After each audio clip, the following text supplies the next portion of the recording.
오늘은 우리가 복음서에 등장하는 그 이름 없는 증인들에 관한 이야기 세 번째 시간입니다.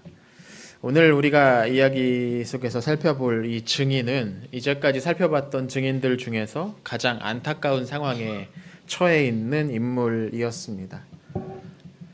요한복음 5장 초반부를 보면은 그는 38해 동안 병을 앓고 있었습니다. 38해입니다. 저는 이 38해, 38년이라는 이 단어만 들어도 참 가슴이 무너지는 것 같은 어떤 그런 절망이 느껴집니다.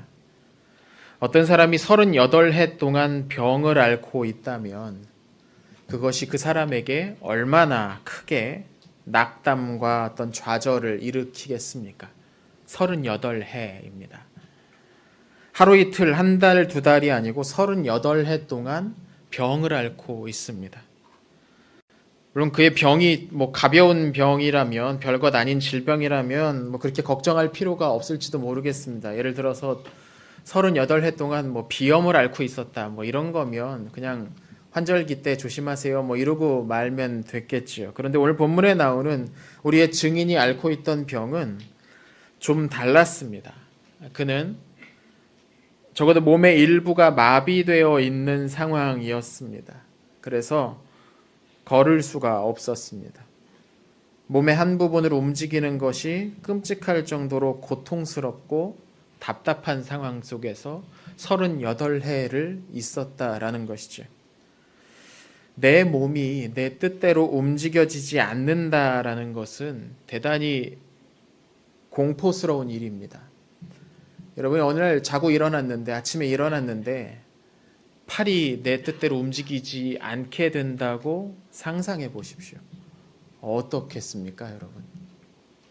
아침에 자고 일어났는데 다리 한쪽이 내 마음대로 굽혔다 폈다가 되지 않는다는 겁니다. 아주 가슴이 철렁하지 않겠습니까?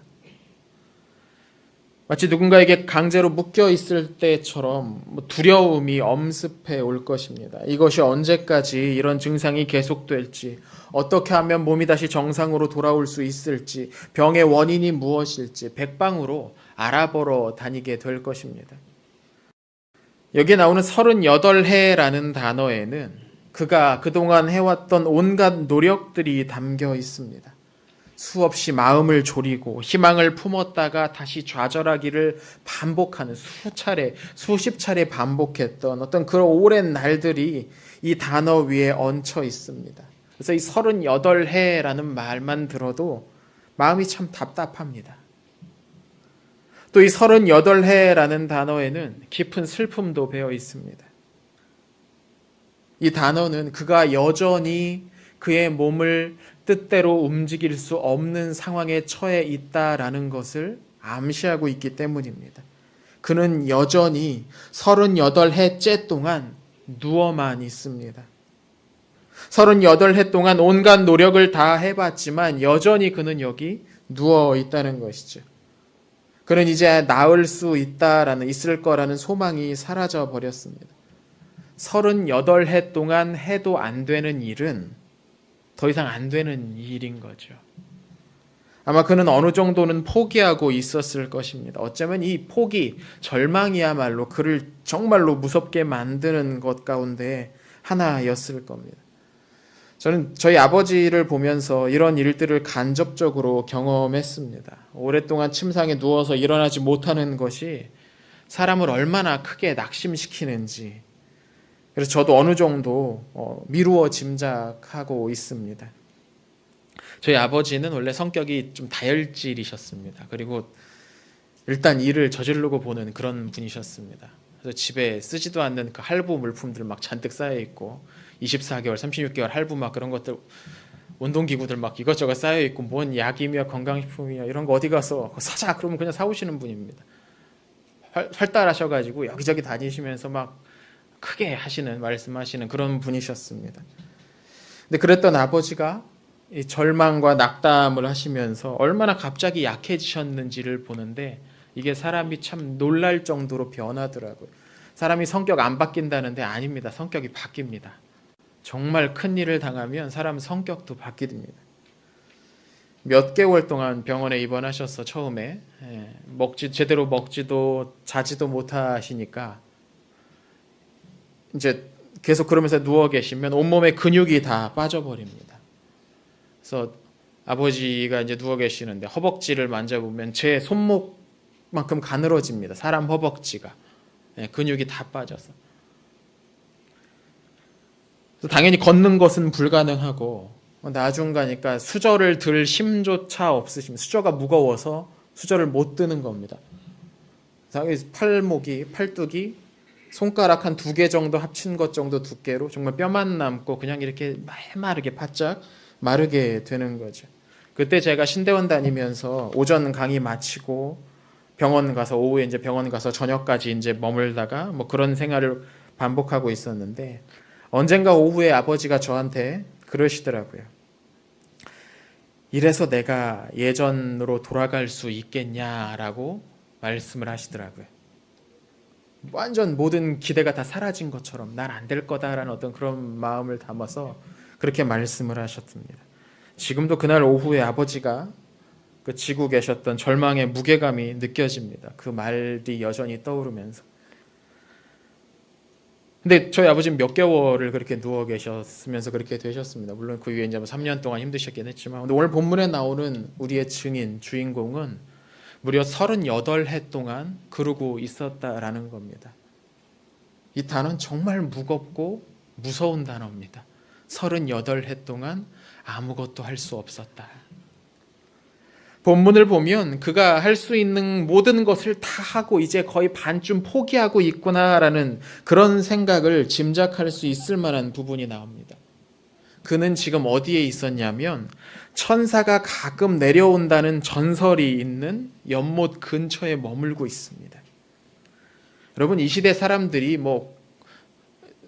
과학 기술이 아직 발달을 안 해가지고 그런 거 믿고서 여기 누워 있었구나 그렇게 생각하시면 안 됩니다. 이 시대에 이미 여러 개의 외과 수술이 다 행해지고 있던 그런 시대입니다. 이보다 훨씬 오래전에 이집트에선 뇌 수술까지 하던 그런 시대라는 겁니다. 그냥 이 사람들이 무식하고 무지몽매해서 천사만 나타나기를 기다리고 있었던 그런 시대가 아니라는 거죠. 그럼 왜 그는 거기에 누워 있었겠습니까? 그만큼 더 이상 다른 곳에 의지할 수가 없었던 겁니다. 할 수 있는 여러 가지 것들을 다 해봤는데도 안 되는 겁니다. 그만큼 절박하고 절망적이어서 그는 거기에서 기다리고 있었습니다. 어쩌면 그 자신도 나을 수 있을 거란 기대가 없었을지도 모릅니다. 정말로 그 천사 이야기를 그가 믿었을까? 저는 반반이지 않을까라는 생각도 해봅니다. 그랬던 그 사람이 예수님을 딱 만나서 처음에 했던 말이 무엇인 줄 아십니까? 선생님, 천사가 저 연못에 왔다 갈 때 저를 저기에 가장 먼저 집어넣어 줄 사람이 없어서 제가 여전히 이러고 있습니다 라고 대답합니다. 이게 무슨 말입니까? 제가 낫고 싶습니다. 제가 고쳐지고 싶습니다. 다시 걷고 싶습니다 라고 말하면 되는데 그의 입에서 차마 그런 말이 나오지 못할 정도로 모든 기대가 사라져버린 겁니다. 그래서 하는 말이 제가 저기 천사가 왔다 간 뒤에 첫 번째로 못 들어가서 이러고 있습니다 라고 그가 디딜 수 있는 마지막 언덕이 그거였기 때문에 그렇게 믿고 싶었던 거죠. 내가 여전히 이러고 있는 것은 저기 들어가기만 하면 되는데 천사가 왔다 갈 때 못 들어가서 여전히 이러고 있는 거다. 이거 그냥 모든 기대가 사라졌는데 그냥 마지막 하나로 자기 위안으로 안고 있는 어떤 그런 자기 암시였습니다. 그때 예수님께서 그에게 말씀하십니다. 일어나서 내 자리를 들고 걸어가라. 그리고 그 말을 듣는 순간 그 사람은 마치 뭔가에 홀린 것처럼 자리에 일어나서 자신이 오랫동안 깔고 누워있던 그 자리를 말아 들고 걷기 시작합니다. 그냥 걸었겠습니까? 신나게 뛰어가지 않겠습니까? 그 자리를 들고서 마치 무슨 엄청나게 급한 일이라도 있는 것처럼 맹렬하게 뛰어가기 시작합니다. 38해 동안 그를 누르고 있던 무거운 짐에서 벗어나게 된 겁니다. 더 이상 그는 짐에 눌려 있는 사람이 아니라 자신이 깔고 있던 그 짐을 들고 치워버릴 수 있는 사람이 된 것입니다. 기쁜 날이고 행복한 날, 축복의 날입니다. 그런데 이 기쁜 날에 그의 이 모습을 불편하게 보는 사람들이 한쪽에 있었습니다. 38해 동안 누워서 낙담하고 낙심하고 괴로워하던 이 사내에게 새로운 소망이 찾아온 이 기쁜 날이 그들에게는 기분을 상하게 하는 날이었던 겁니다. 물론 그들이라고 해서 이 사내에게 무슨 억하심정이 있어서 그랬던 것은 아니었습니다. 어쩌면 아마 이 사람들은 이 나음을 받았던 이 사람들을 개인적으로 몰랐을 겁니다. 알지도 못했을 겁니다. 그럼 왜 그들의 기분이 나빠졌느냐? 이 병에서 나은 사람이 했던 행동 때문이었습니다. 그는 지금 자신이 오랫동안 깔고 누워있던 자리를 들고 있습니다. 그리고 그것을 들고 어디론가 가고 있었습니다. 그 짐은, 그 자리는 그의 지난 오랜 절망과 좌절을 떠올리게 하는 그런 것이었습니다. 그러나 그는 이제 그것을 들어서 움직여낼 수 있게, 치워낼 수 있게 된 겁니다. 아마도 그를 오래전부터 알았던 사람이라면 누구라도 크게 놀라고 기뻐하고 축하했을 겁니다. 이게 무슨 일입니까? 축하합니다. 할렐루야. 하나님이 드디어 이루셨군요. 함께 기뻐했을 겁니다. 그런데 이 사람들에게는 불쾌하기 그지없는 장면이었습니다. 왜냐하면 그날이 안식일이었기 때문입니다.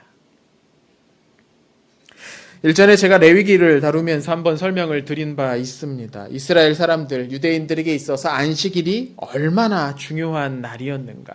그 중요성은 거의 말로 다 할 수 없는 정도였습니다.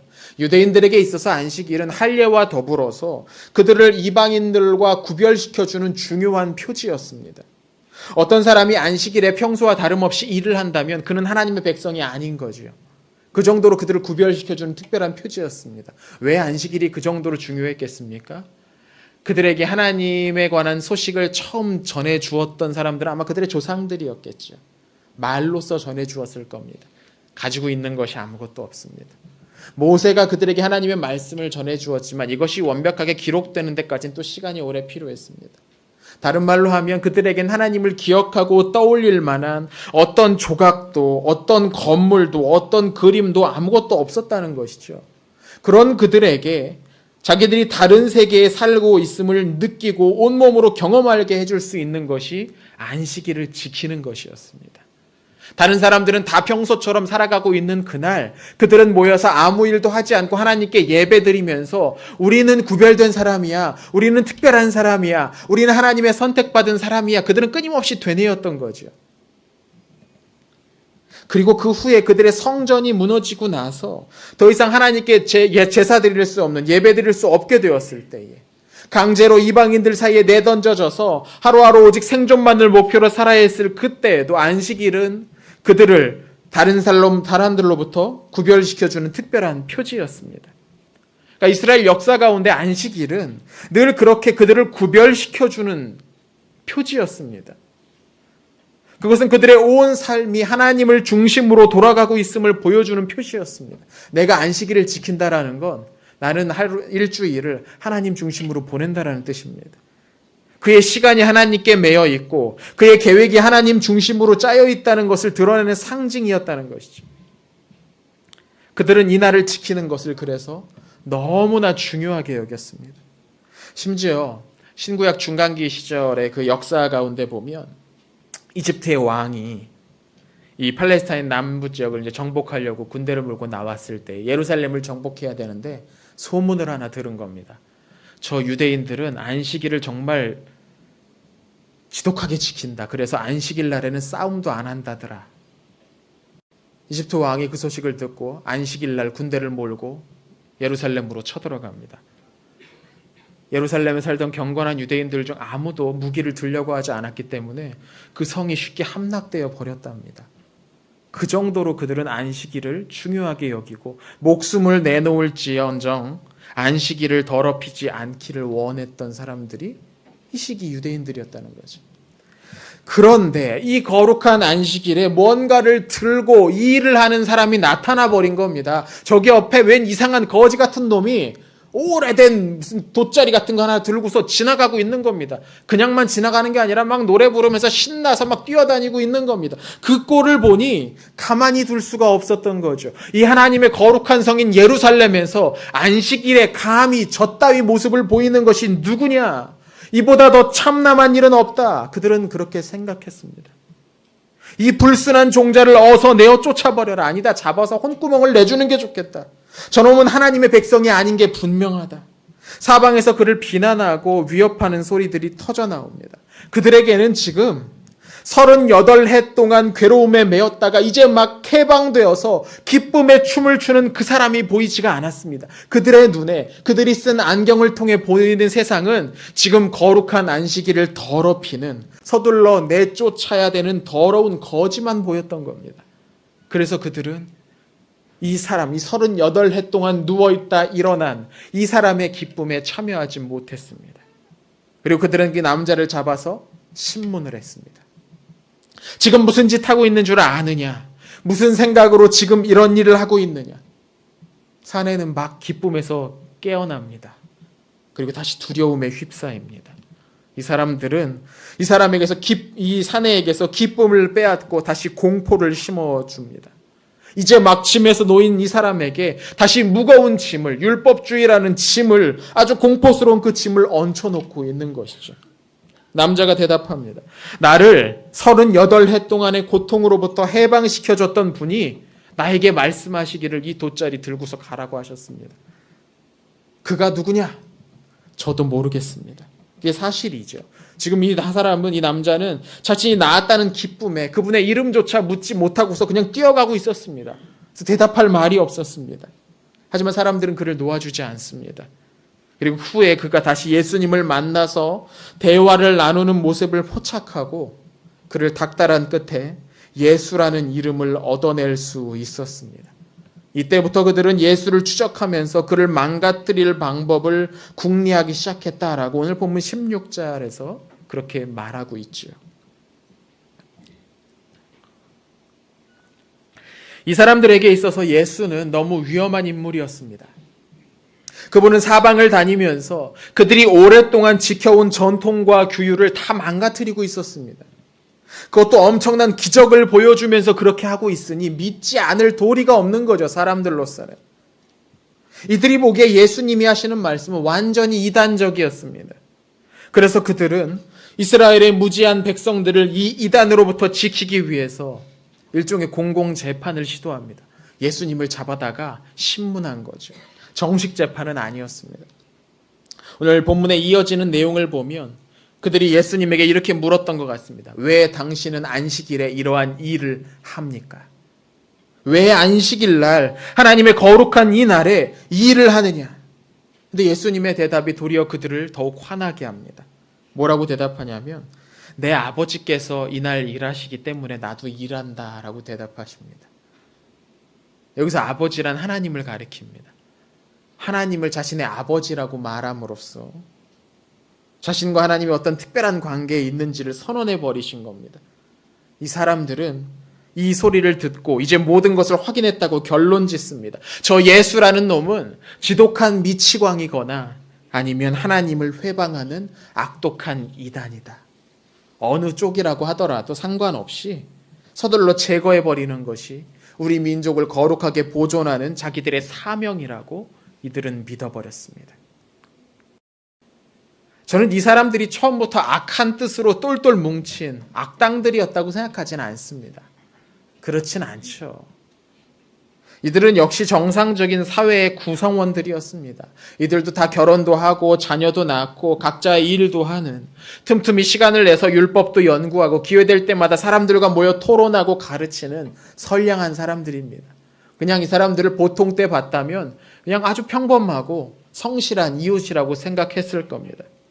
이들은 하나님에 대한 열심도 있었습니다. 그들은 말씀을 기록된 대로 믿으려고 애썼던 사람들입니다. 그들은 경건한 삶을 살기 위해서 일상의 여러 불편함과 손해들을 기꺼이 감수하기로 결단했던 그런 사람들입니다. 아주 경건한 사람들이죠. 그런데 이렇게 경건한 사람들은 율법주의라는 함정에 빠지지 않도록 특별히 더 조심했어야만 했습니다. 하지만 그들은 그 함정에 빠져버렸고 예수를 적대하는 사람이 되어버리고 말았습니다. 왜 그들은 율법주의에 그렇게 너무 쉽게 빠져버렸을까요? 율법주의는 참된 신앙의 쉬운 대체품입니다. 참된 신앙은 쉽게 율법주의로 대체될 수 있습니다. 이 둘은 외관상은 참 비슷해 보여서 자세히 살피지 않으면 잘 구별이 되지 않습니다. 그래서 더 쉬운 쪽을 사람들이 선택하게 되는 것이죠. 어떤 사람의 마음속에 주일을 하나님 앞에서 거룩하게 보내고 싶다는 생각이 떠올랐습니다. 이건 성령께서 그에게 주신 생각입니다. 좋은 생각인 거죠. 주일을 거룩하게 보내야겠다.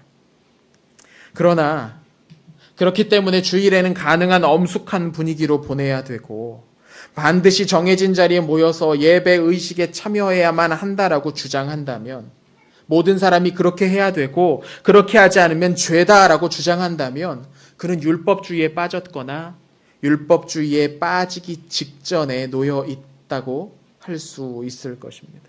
오해하지 마십시오. 제가 지금 주일에 예배 안 드려도 상관없다 그런 말씀을 드리는 게 아닙니다. 이 둘을 잘 구분하셔야 되는 거죠. 율법주의가 좋아하는 단어가 있습니다. 무엇을 해야만 한다라는 겁니다. 이건 반드시 해야만 하는 것이고 이것을 하지 않으면 죄다. 율법주의는 이런저런 의무를 만들어 부과하는 것을 좋아합니다.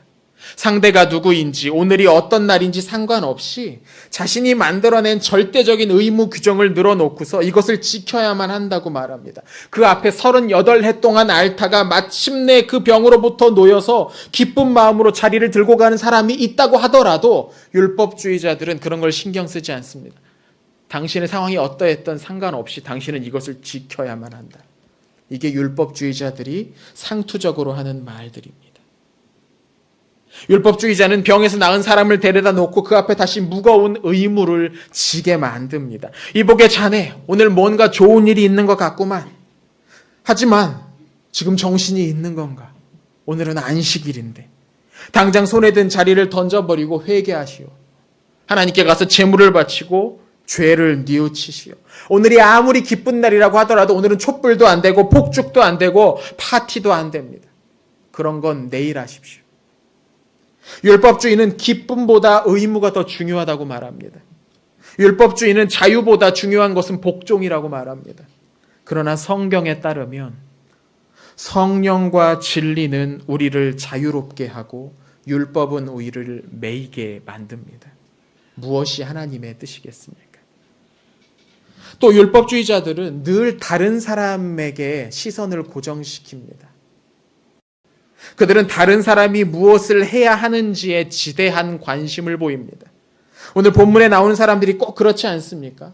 이들은 눈에 불을 켜고 안식일날 다른 사람들이 어떤 일을 하는지를 감시하는 일을 하고 있습니다. 이거 참 모순적이지 않습니까? 일하지 말라고 감시하는 일을 하고 있습니다. 그들은 다른 사람이 안식일에 바늘 하나라도 옮기는 것을 보면 바로 고발하면서도 정작 자기들이 그 날을 엉망진창으로 만들고 있다는 것을 눈치채지 못할 정도로 그들의 시선은 다른 사람을 향해만 있다는 것이죠. 경건하게 살려고 하는 사람들은 자주 이런 율법주의에 빠집니다. 왜냐하면 참된 믿음이 가지고 있는 역동성을 담아낼 수 있는 그릇이 쉽게 만들기 어렵기 때문이죠. 우리 하나님은 새 일을 행하시는 분입니다. 때문에 성령께서 우리 안에 이루시는 일들은 좀처럼 예측이 불가능합니다. 따라서 신앙생활하는 모습은 사람마다 참 다릅니다. 하나님이 날마다 새 일을 하시고 성령께서 날마다 그분의 뜻에 따라서 우리를 움직이시는데 그것을 따라가기를 원하는 사람들의 신앙의 모습들이 서로 다른 것은 자연스러운 일 아니겠습니까? 그런데 자칫 이러한 모습이 무질서함으로 변할 수 있습니다. 마치 초대교회 고린도 교회에서 벌어진 분쟁과 다툼과 같은 그런 일들이 일어날 수가 있는 것이죠. 그래서 이런 문제들을 관리하기 위해서 질서라는 것이 만들어집니다.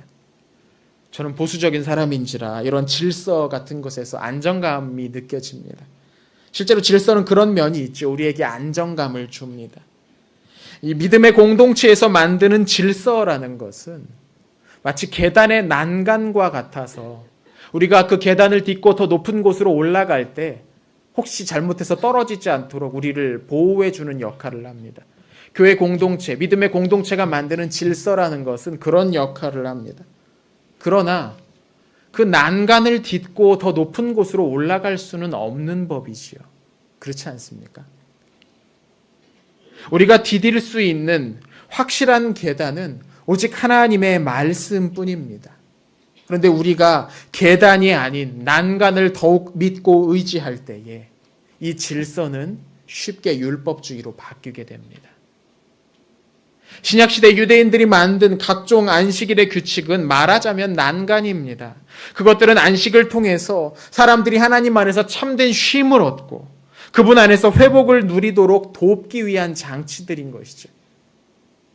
중요한 것은 쉼과 안식, 회복이었습니다. 그런데 예수님 당시에 이 대적자들은 어떻게 정말로 쉬게 만들 수 있을까에 집중하고 있습니다. 쉬면 되는데 어떻게 하면 그렇게 하도록 만들 수 있을까에 집중하고 있다는 거죠. 쉽게 말하면 난간을 얼마나 더 튼튼하고 아름답게 만들까에만 집중하고 있었습니다. 그렇게 난간을 붙잡고 공들이는 동안 그들은 계단을 딛고 더 높은 곳으로 올라가지 못하고 그 자리에 머물러 있었습니다. 심지어 다른 사람이 올라가는 것조차도 끌어당기면서 막고 있었습니다. 이 난간 반드시 단단하게 붙잡고 있으라고. 이것을 붙잡고 있는데 어떻게 높은 곳으로 올라갈 수 있겠습니까? 답답한 일이었죠.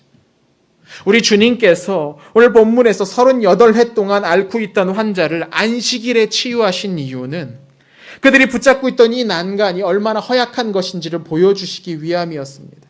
그날은 하나님이 주신 안식일은 조마조마하면서 내가 혹시 이 규칙 하나 어기면 어떨까 염려하면서 혹여나 내가 안식일을 범하는 것은 아닐까 하면서 불안 속에 보낼 날이 아니라 하나님이 주시는 쉼과 회복을 누리면서 마음껏 기뻐해야 하는 날이라는 거죠. 그것을 보여주신 겁니다.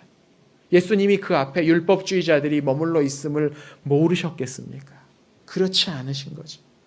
우리 주님은 안식일을 부정하신 것이 아닙니다. 도리어 그날의 진짜 의미를 보여주신 것이죠. 그날을 저 사람들이 보내는 것과는 좀 다르게 보낼 수 있다는 겁니다. 당시 유대의 권위 있는 학자들의 말이 아니라 하나님의 말씀의 기초에서 이 날을, 이 안식일을 회복과 치유와 해방의 날로 만드셨습니다. 사실 이것은 하나님께서 그 날을 처음 정하시면서 하셨던 일이기도 합니다. 주님은 율법주의자들의 왜곡을 걷어내시고 그날의 진짜 분위기, 그날의 진짜 향기, 그날의 진짜 의미를 부활시키셨습니다. 우리 주님이 그렇게 하셨습니다. 말씀을 정리하면서 저는 오늘 본문에 나왔던 초반에 나왔던 그 38회 동안 심한 병에 붙잡혀 있다가 자유롭게 된 어떤 사람에 좀 집중해 봅니다. 우리 이야기가 다 끝날 때까지 이 사람의 이름은 결코 나오지 않습니다. 근데 이번 경우는 왜 우리는 그 사람의 이름이 잘 나오지 않았는가를 짐작할 수 있습니다. 왜냐하면 오늘 본문에서도 이미 그 사람은 위협을 받고 있었거든요. 이 사람은 율법주의자로부터 위협을 받고 있었습니다. 사람들이 안식일에 아무 일도 못하게 만드는 것에 모든 것을 걸었던 사람들이 그를 죽이려 했습니다. 왜냐하면 그 자체는, 그가 존재하는 것 자체가 자기들이 가지고 있던 규칙과 전통이 문제가 있음을 보여주는 증거였기 때문입니다. 하지만 그는 자신에게 일어난 이 놀라운 사건을 그냥 혼자만 알고 넘어갈 수 없었습니다. 그는 예수님께서 자신에게 베풀어 주신 이 놀라운 기적을 사람들에게 알리는 증인이 되기로 합니다. 그래서 그는 이름을 감추고 주를 따르는 사람들에게 이날 있었던 일을 증언했습니다. 자신이 예수님을 만나기 전에 얼마나 절망적인 상황에 있었는지. 하지만 예수님께서 자신을 어떻게 변하게 해주셨는지를 그는 다니며 증언했습니다. 아마 그는 두려웠겠지만 도망치지는 않았습니다. 물론 그가 이 놀라운 일을 경험한 그날에 이 모든 일에 담긴 의미를 다 깨닫게 된 것은 아니었을 겁니다. 그러나 시간이 지나면서 우리 사도들이 그러했던 것처럼 성령께서 그로 하여금 그가 겪은 일이 어떤 의미 있는지를 깨닫게 해주셨을 겁니다. 주님께서 자신에게 선물해 주신 그 기쁨이야말로 안식일의 참된 의미라는 겁니다. 주님께서 자신에게 보여주신 그 놀라운 선물이 그것을 마음껏 즐기고 노래하고 신나게 그날을 즐기는 것이 이 안식일의 본래 의미라는 겁니다. 그날은 엄숙하게 의무적인 제사를 드리기만 하는 날이 아니라 하나님의 크고 하나님의 선하심을 경험하는 날이 되어야 한다는 겁니다. 그리고 이 경험은 성전에 나아갈 때가 아니라 예수님에게 나아갈 때 이루어진다는 것을 그는 증언하는 사람이 되었을 겁니다. 이 놀라운 사실의 증인이 되었다는 겁니다. 저는 우리도 이런 참 신앙의 증인이 되어야 된다고 생각합니다. 우리는 딱딱하게 굳어진 율법주의를 넘어서야 합니다. 오늘도 생생하게 살아계신 하나님, 역사하시는 그 하나님을 증언해야 하는 것이죠. 하나님이 어떻게 이 세상을 사랑하시고 어떻게 그분이 이 세상을 사랑하시고 회복시키시고 이 세상에 기쁨을 주시는 분이신지를 우리는 보여주어야 한다는 겁니다. 사람들이 우리를 볼 때 결코 엄숙하고 무게 잡는 모습만을 보아서는 안 됩니다. 사람들이 우리에게서 그런 모습만을 보아서는 안 됩니다. 기독교가 따분하고 재미없고 고리타분한 종교인 것처럼 비춰지도록 내버려 두어서는 안 되는 것이죠. 우리 주님이 얼마나 신나는 분이신지, 우리 주님이 얼마나 기쁘고 우리에게 좋은 일을 행하시는 분이신지를 우리를 통해서 사람들이 우리를 볼 때에 볼 수 있어야 한다는 것이죠. 물론 우리의 믿음 안에는 단정함과 정숙함이란 좋은 가치들이 있습니다. 하나님은 무질서의 하나님이 아니시죠. 그러나 질서와 율법주의를 혼동해서는 안 됩니다. 우리 주님은 그분을 사랑하는 사람들과 먹고 마시기를 너무 즐긴다고 비난을 받으셨던 분입니다. 그 정도로 우리 주님은 유쾌하셨던 분입니다. 우리의 선입관과 개인적인 취향과 편견이 그런 주님을 딱딱한 조각 속에 가둬버리는 것은 아닌지 조심해야 하죠. 사람들이 우리의 얼굴만 보아도 하나님이 얼마나 좋으신 분인지 느낄 수 있었으면 좋겠습니다. 사람들이 우리와 몇 마디 대화만 나눠도 하나님이 얼마나 참을성 있게 우리를 용납해 주시는 분인지 깨달을 수 있었으면 좋겠습니다. 우리를 통해서 하나님이 얼마나 풍성하신 분인지, 얼마나 좋으신 분인지를 경험할 수 있었으면 좋겠습니다. 우리 교회는 그것을 위해 이 자리에 있는 것 아니겠습니까? 우리 교회가 사람들이 우리 교회를 통해서 배제와 차별이 아니라 포용과 새로운 기회를 경험하게 되었으면 좋겠습니다. 그렇게 될 것입니다. 우리 교회는 그런 교회가 될 것입니다. 하나님의 선하심을 보여주는 교회, 그분의 즐겁고 유쾌하신 면을 보여줄 수 있는 그런 교회가 될 것입니다.